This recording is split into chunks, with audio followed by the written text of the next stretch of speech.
अभी के टाइम पे ज़्यादातर एफिलिएट मार्केटर्स की दिक्कत यही है कि उनकी अर्निंग्स नहीं हो रही, एंड इसी कारण से वो इधर उधर भटक रहे हैं इस उम्मीद में कि कोई उनको लीड्स दे देगा। तो एफिलिएट मार्केटिंग में आपकी अर्निंग्स इसलिए नहीं हो रही क्योंकि आप वही पुरानी डीएम करना, फॉलो अनफॉलो करना या अदर किसी पिटी टेक्निक्स का यूज कर रहे हो।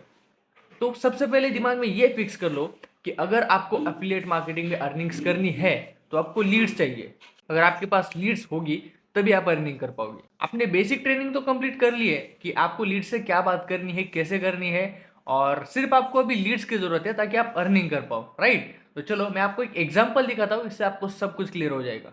मान लो आपको एक महीने में 30,000 कमाने, ऑलराइट। 30,000 कमाने के लिए आपको कितने लोग चाहिए?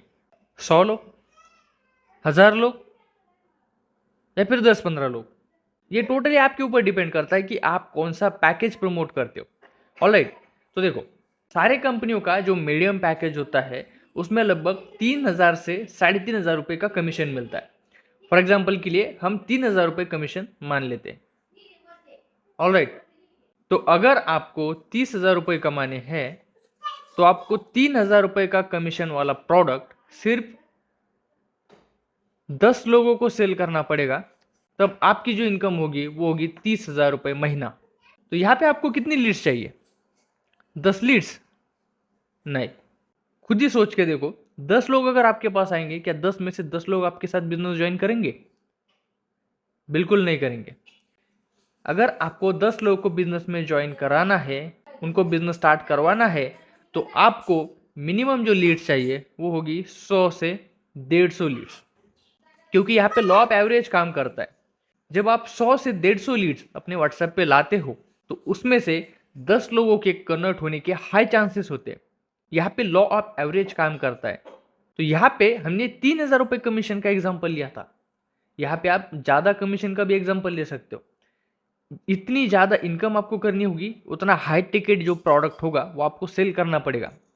अगर आप ज़्यादा इनकम करने के लिए लो टिकट प्रोडक्ट यूज़ कर रहे हो, मतलब अगर आपको 30,000 कमाने हैं और आप सिर्फ 500 रुपये कमीशन के पीछे भाग रहे हो, तो आपको कितनी ज़्यादा मेहनत करनी पड़ेगी। ऑलराइट, काम तो सेम है लेकिन मेहनत ज़्यादा करनी पड़ेगी। तो ऐसा आपको नहीं करना है, आपको मीडियम पैकेज प्रमोट करना है। लीड्स अगर आपके पास होगी तो आप टोटली डिसाइड कर सकते हो कि आपको कौन सा पैकेज प्रमोट करना है, और ये टोटली आपके हाथ में होगा कि आप कितनी अर्निंग कर सकते हो। बस आपको लीड्स की जरूरत है। देखो, एफिलिएट मार्केटिंग में सबसे ज्यादा इंपॉर्टेंट रोल लीड्स का है, क्योंकि जितनी ज्यादा लीड्स होगी उतनी ज्यादा अर्निंग होगी। अब तो आपको पता चल गया कि अर्निंग कैसे करनी है, और अर्निंग करना बहुत ही ज्यादा इजी है, बस आपके पास लीड्स होनी चाहिए। लेकिन ये बात ध्यान में रखना कि लीड्स के लिए आप किसी के ऊपर डिपेंड मत रहो, लीड्स परचेस मत करो। अगर आप ये गलती कर रहे हो तो अभी रुक जाओ, क्योंकि इससे बस आपका टाइम वेस्ट होगा। क्योंकि आप जिससे लीड्स परचेस करते हो ना, वो पर्सन उस सेम लीड्स का डेटा बहुत सारे लोगों को बेचता है, इससे आपका कुछ भी फायदा नहीं होने वाला। इससे अच्छा आप खुद लीड जनरेशन सीखो, ताकि आप डेली बेसिस पे बहुत सारी लीड जनरेट कर पाओ।